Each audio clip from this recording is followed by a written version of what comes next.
hear what you have to say about our beloved country, Sierra Leone, the land that we claim we love. My point of departure is actually going to be from the cliche that Rome was not built in a day. That means it's not just about time, it's about so many generations of leaders who are involved in that. I'm fortunate I had a stint in office as a military officer during the war. And I believe that every leader should leave a legacy that is worthy of national celebration. There are so many constraints. Of course, we do make pledges when we are campaigning.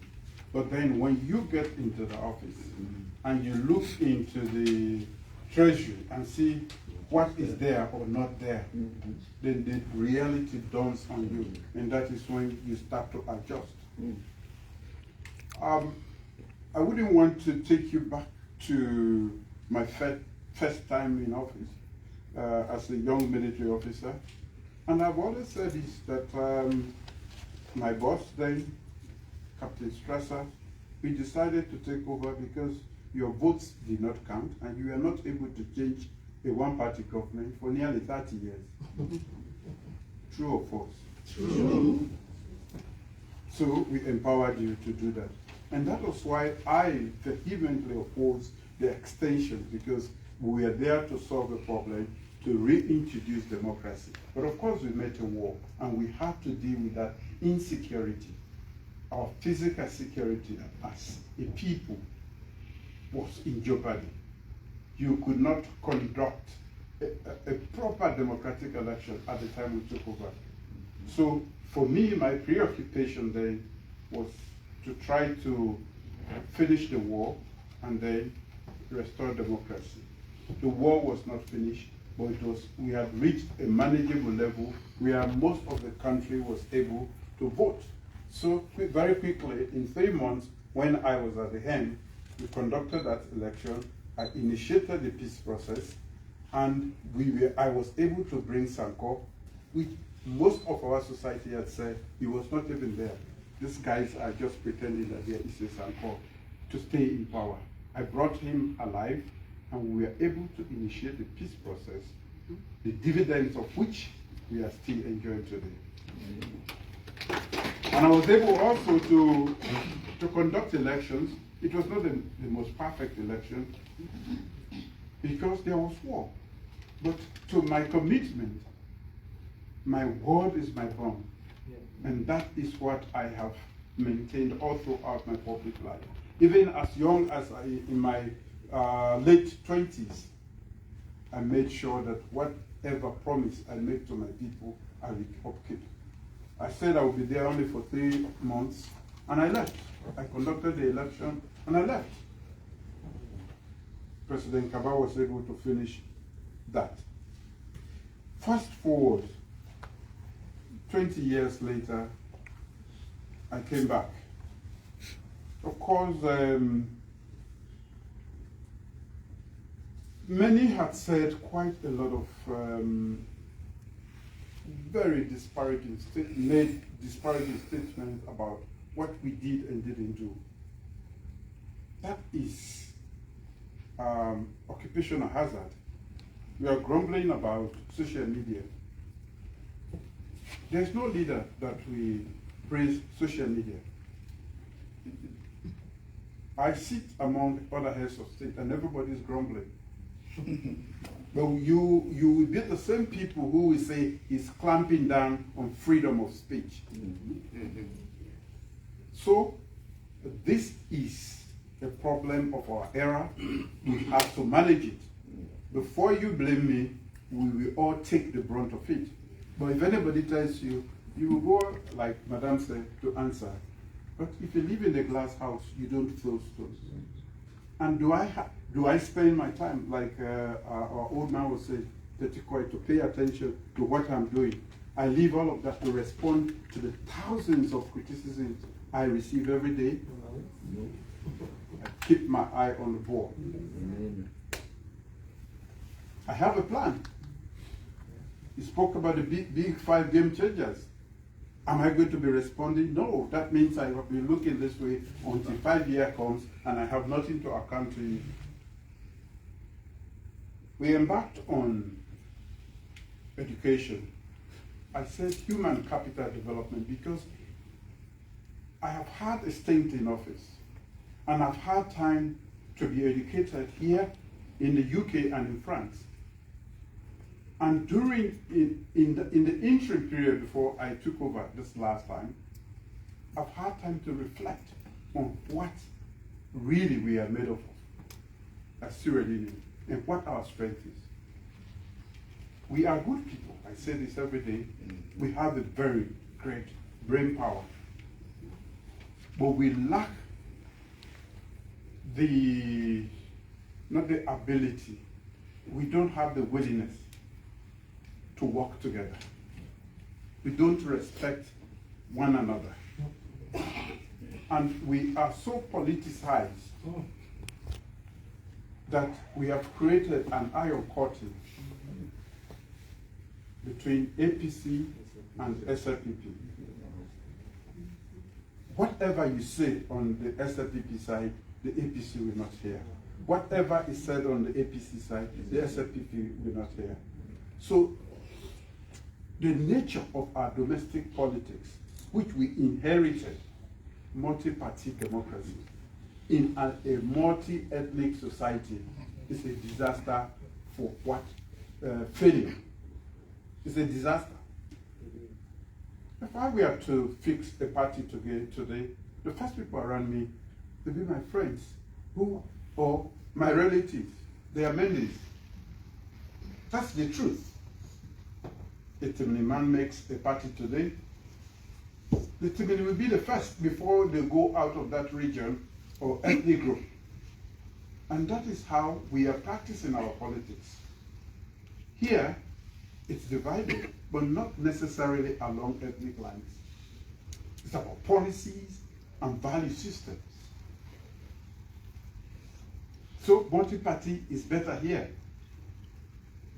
But if you introduce multi-party in a multi-ethnic setting, we are set up to fail. The Konos will say that we don't care about them. The Mendes will create, and one time there was a point when the Konos also created their own party. Yes, because that is the only way to cater for their own ethnic group. How do we solve this? We have all failed. Every generation blames the one ahead. If you hear us talking about proportional representation and want to elevate it even from the legislature to even the executive, some people simply, they want to share power. They are not able to win the next election. I don't plan and fail. Right. I know how to plan and I know how to win. That's a good one. So, it is not because of fear of failure. It is because it is my responsibility. I swore. I've sworn twice before the whole nation and on the Bible that I will seek the best interest of that nation. And for me, I take that oath very seriously. Yes. So if I see that this method of the nature of domestic politics is such that it is not taking us anywhere, it is my responsibility. It is incumbent upon me to propose it. I once proposed at the very nick of time in 1996, after I'd spoken, I was the first and only person who had a very deep discussion with Fode Sanko. And I know what he told me. And I wanted to convince the country to do election peace before election. But you all said, no, these military boys want to stay. But you didn't know what I know. That's why don't elect a leader that you don't believe. Don't elect a leader that you not trust. That is the most difficult thing, electing your leader. Choose somebody you know will fight for you to death. Father Sanko told me, if you go, I will fight till the last drop of my blood. He said, I have only come out because I have seen you and I know all your friends have told me who you are. So I left that meeting, and this was, I had already said to the whole nation and to the whole world, I said, not a day will be added, I will leave. Therefore they said, if you go, this is what I will do. Because I don't trust all the other people that are going to come after you. And so when the carnage started, when the hacking of limbs, when the freetown and everything was happening, he called back and said, do you understand what I told you? You were a young man. I have been in Sierra Leone before. In 1972, 73, I was locked up. You know, I was advising you, but you didn't listen to me. So now they've locked me up, and then this carnage will continue. I would have saved that nation if only I had been trusted. Because when I went back and I called the whole nation, I said, Bintumani too. People didn't know why. It was because he told me, if you go and we don't do election, peace before election, I am going to fight to the last drop of my blood. I would have felt guilty if I didn't call the whole nation to come out and make a decision. But I had already given my word that I will not spend a day after. So I was in the quagmire, but I left with a free conscience, knowing that I've consulted and the nation said, election before peace. So when they were hacking limbs, I had a clear conscience that I've spoken to you. That's why I say, don't vote for a leader you will not trust, even in the most difficult circumstances.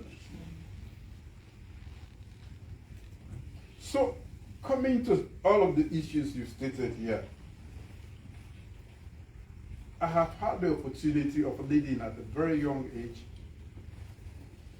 and I always have big items to tackle. One was democracy, the other one was peace. When I came back, for me, the human beings are the most important asset. The diamond, the gold, we know countries in the world that don't even have pebbles. They are the richest. We have everything. We are so endowed, not only with the natural resources, but even it is claimed that we are among the brainiest Africans. So for me, I decided to invest in the human being, human capital development. And my definition is different from even that of the United Nations. It's not just about education. We have included health and food security. Because for the human being, those are the three pillars that make us who we are. If you feed the brain, the tummy, and take care of this body, some of you are here based on what the skills you offer. If you didn't have, you would stay in Freetown, you'd be in your village. You're right. Mm-hmm. But you have some.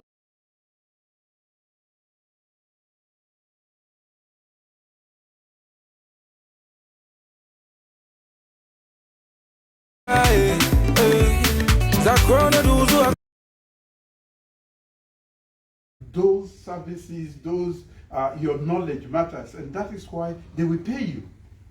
And that is why you can live here and go anywhere and still survive. That is what we want to be. The world ahead of us is very tough. We are in the fourth industrial revolution. We cannot afford not to have fit for purpose education. If we don't do that for our children, we don't care for them. So when Madam spoke about parents, capital P, paying for their kids to cheat, working with teachers to cheat, I almost gave up in despair as a leader that I have a nation where the very moral fabric is completely gone. Parent, would you buy a question? And they're buying question and answers. And with the telephone, you give the telephone, they bring the question and the answers. You pay a higher price. Because before, there were, I mean, for some of us who went there, you will hear about leakages here and there. That will be the question. Now, the question comes to the answer. You pay full sum. What are you doing to that child?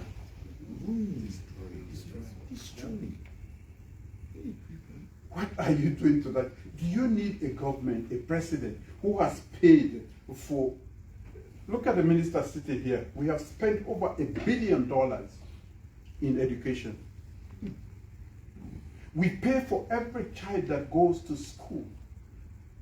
We buy core textbooks. Every child, we printed that and brought it in. In fact, some people said, this is SLPP book, we will not use it. Some schools. Not only core textbook, learning, teaching materials for all teachers, so nobody will have excuse.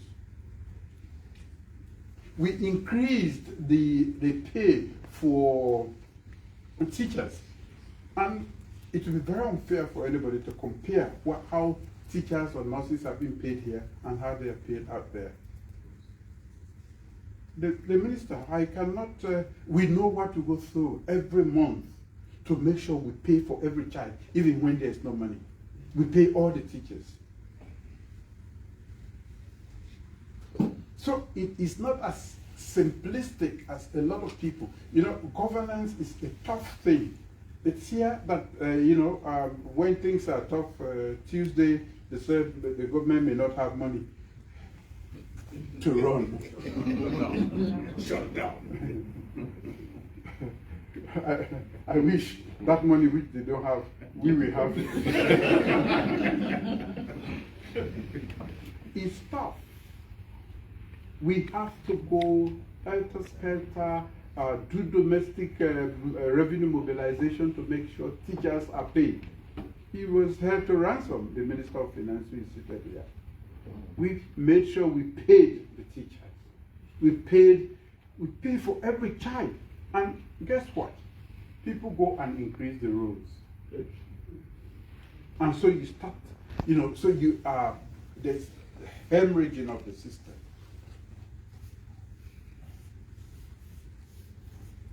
It is much more complex than it appears. So in terms of schools, we have not only stopped there. Kids go to school, and when they come to transitional exams, their parents cannot pay for them. Like what we call selective. Now they call it MPSC now. Then you get better, then you get worse. Kids study up to that point, and they don't. So now we pay for every child taking transition exam. We are not just paying for them to go to school, we pay for each one of them. For the guys who do STEM courses, we start to pay from class 1 till you finish university. And that is why, for the first time, Fulbe College had the largest number of women applying for engineering.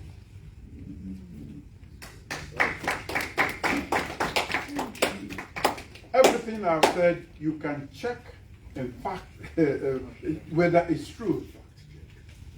Coming to health, maternal mortality, we have reduced by 70%, WHO source. How did we do this in the past 7 years? How did we get to the UN Security Council when we were subject of discussion in the UN Security Council? How did, after 50 years, how did we become chair of ECOWAS. We have never been. We are just members. Some countries have been chair for 3, 4, 5, 6 times.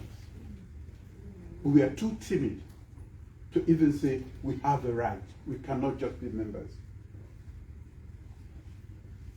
So it is a different period, but a lot of people will not accept or acknowledge this. And until we accept the truth, we'll end up with bad leaders all the time. We'll choose bad leaders and we will keep grumbling. And we lose a whole generation. What we have done in education, the foundation we have laid, like she said, I have started, you picking the Ghana club. I said, oh, I don't pay for the picking. I don't buy, we buy buses. School buses as you have here. They are not enough, but just to have. You want me to come into your house again and stop your 13, 12-year-old girl from going to club? Is that what you want me to do? How do I pay attention to the many other problems that are there? If we have not done that, then we have failed. Don't blame the government. What are you, what parent, a 13-year-old girl, 12-year, these are babies. They have no business touching even the door at night. That is what is happening. But when you think about the magnitude, the enormity and magnitude of the challenges we have that have been created for over decades, I don't have the time or the resources to resolve all of them. Democracy has a limitation. I can serve for only 2 terms. And I will go. It is left with the other generation of leaders who will come and recognize this and use this as a foundation to build upon that. And I pray that God gives you the wisdom and the sight, the foresight to choose that leader.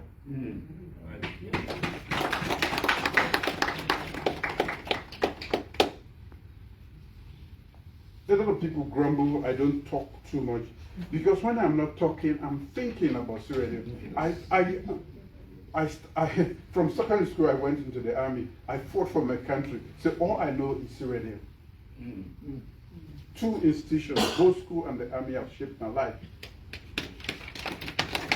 So for me, Sierra Leone is all that I know. I was here. When I completed, I had asylum. When I told my lawyer I'm going back, he said, you are not, other people have asylum, they are fighting for it. I said, no, I only needed it so that my status would be okay.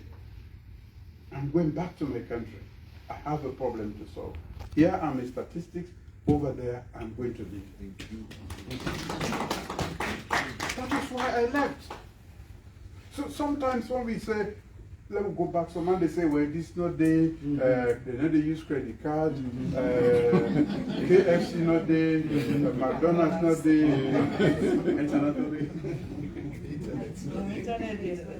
By now, I think you guys know there is no place like home. Yes, sir. Yes, sir. Yes, sir. Even if I'm vexed by you, they are not the drive you go. But I'm looking at my left, but really you come on. I'm not going to say, hey, we send you. I don't get signed for saying you. So, home is home. And with all the brilliant, all what you've learned, all your networks, you don't know what you have learned on, especially until you go and see the difference you can make. It's tough. Re-entry is tough. You go with value system. Yeah, when you apply for your passport, they say, oh, it will be in the post in 5 days. And 2 days later, you pick it up. Over there, you get for make plaba. You go for pets before you passport for camp. But This is 250 years in the making. Yes, sir. We have to create a critical mass. Yes. All of them question the owner they are. Now we forget a critical mass, not just a few. Madam First Lady is maybe Inspector General for Women's Affairs, because when they rape anybody in Iran, they don't call police. They don't rape one here and there. Who side? Where the chief? Where the woman? Where everybody? No, well, when they talk as family, may this no gonna do, you know. How can we proceed? You saw what we did, because rape became an instrument for some people, as disgraceful as it is. We had to declare an emergency. We had to stiffen the laws. We had to establish one-stop centers, you know, for help them, so that they don't care them going to police, they don't care them going to hospital, they don't care them going to, you know, psychosocial support and everything. We put that inside one house. You know, the forensics are not there. The nurse will tell us it's so easy to deny and so extremely difficult to prove rape when if you've not captured the evidence in the first few hours. But today, I will tell you, at the United Nations or around the world, they accept that Sierra Leone is among the best when it comes to women empowerment. How have we done this? We have cleaned up the image. Why do I travel? I will sit in my village and do this? No. I have to meet people. How did we get the MCC compact? America has maybe another 200 countries for give money to. They don't just give it. There's a requirement. Good governance. That is how we got the $480 million. Free. Free. Free in the sense that we not get to pay anything for that. But we've had to work to prove investment in people, education, our democracy, healthcare, everything they did, and then they gave us that. Of course, things be trying small, as soon as I know, the one pull in our hand, but we get prayer warrior there. We pray till if I change your mind. We pray when I change your mind again. So some countries didn't get it anymore. Oh yeah, it was discontinued. So we are lucky. Where is that going? Transmission lines, electricity, power. And that is not enough. When you look at the gap where that exists from independence. We brought somebody in recently to look at, you know, most times, oh, they get blackout, this and that. Even if you give all the power to Sierra Leone, Freetown, let's say Freetown, where now we're sitting, they're all cable there from where the Mamibi left. Elizabeth. They're not able to carry that energy there anymore. So then a trip. Yes. We have to change all of that. The transmission, that the big cable there, the distribution, the one the way they care, they go to the house. And guess what? We need transformers there in our communities. We put the transformer there. And Sierra Leone they go. You take them. It cut can.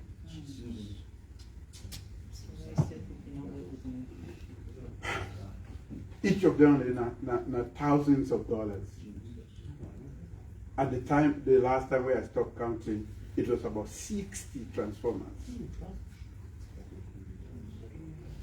Then they go back, they cut all the cable there.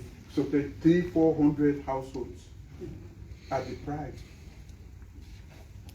So I think the big question is, what do we, you know, I said the land that we claim we love.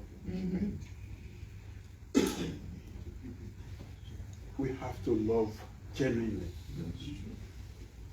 unconditionally, knowing that this is the only place where you call home. And a lot of people feel safe. We are one of the safest countries with all our history. Investment is coming in. American investment is over $1 billion now in Sierra Leone. And more they are pushing. So we are continuing to attract, like creating an oasis of stability in a region. Why, Mr. Petico, why are not going to left AES? Because we'll be left Liberia, where the problem, where past Magda is spill over into Salone. So if we left Sudan, the jihadis that come up, Usai Sef Mali, now only Guinea deputy and then they will inside Salone. So why are they keep an eye on this? That is why you have a team. It is also my responsibility for make sure say we get them. Waiting they happen in Mali, Burkina Faso, and Niger, you don't want to see. In one attack, 60, 70 people, some 100.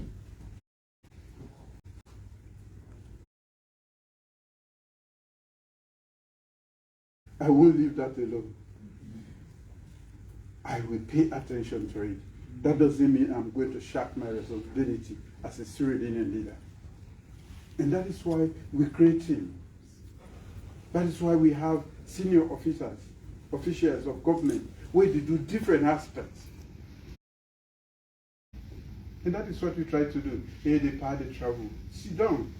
You not go drag. The one the way it gets now, then go sit down. Poor man not get paid. Yeah. We just signed someone they call a hoax. Maybe not the pardon, get in that language. The mission 300. We have fought for that since last year. Working, befriending different people. We missed to be in the first cohort of countries. Now we are in the second. And that what we expect for girlfriend. Now for cover 78% of the population or household in Salone. Be you in Falaba, Solima, Matru, Tihu, any side. Now that's what they work for. And the World Bank is leading that. So not a hoax. You saw the president of the World Bank there. You saw the president of the African Development there. And they still call a hoax. It's not a lie we can't lie. We are working hard. You can't sit at home and get it. You have to be a go-getter. And that is what we do. I can't get it if I'm sitting at home. It's not a pleasure to be flying around. But I have to meet people. So, some of the things that, land, I see there are demand for land. Once you get the capacity for build, clinic is progressive. School is progressive. And by the way, the next time you go to KSS, you hardly recognize there because we refurbish not the one building, and the whole school. About 3, 4, not over there. But they have been there before we come.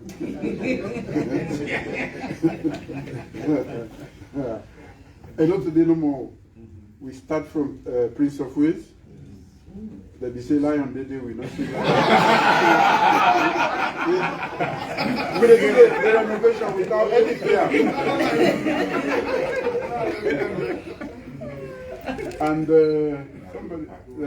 definitely, I am making the what because the way I saw Albert Academy too, they need. But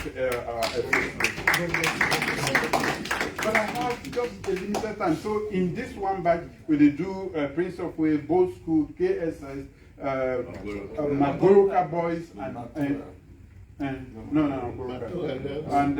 Bunubu. Complete refurbishment, change and add a lot of things there.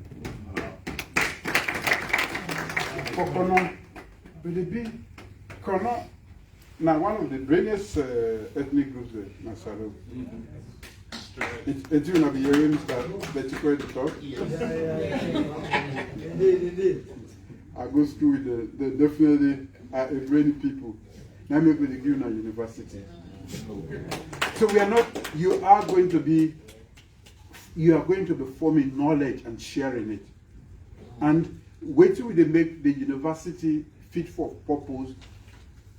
You don't want anybody to go there. Now you don't have alluvial deposits. They have to go deep into the soil, the earth, for me to able get. You have to have mining engineers. We should not be importing mining engineers from around the world to go into Kono.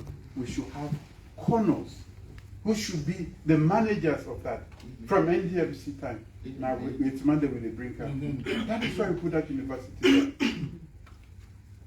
The road, you are going to have one, in fact, very soon, in the next 2 months, I'm going to commission one of maybe the best hospitals in Kono. In Sierra Leone. In Kono. We are working. Thank you. We the work, you not get time for talk. But whatever we make, we can for make them. At least, even if you get connection, make sure say who say you did.